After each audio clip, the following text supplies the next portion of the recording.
Daddy. Pusa. Pusa. Sure ka na? Okay, pusa. Ikaw, Daddy. Baboy. Baboy.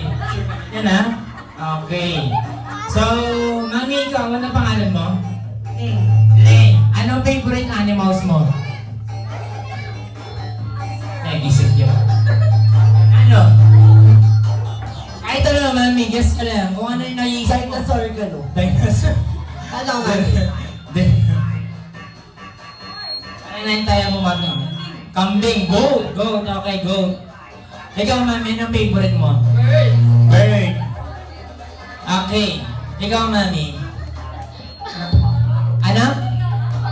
Parrot. Sure ka dyan, Mami? Hindi siya pwede doon. Meron na tayong bird. May bird na tayo doon. Ano? Kasi yung favorite eh. Wala ka favorite animals. Kahit ano lang nakikita mo sa surroundings natin, sa environment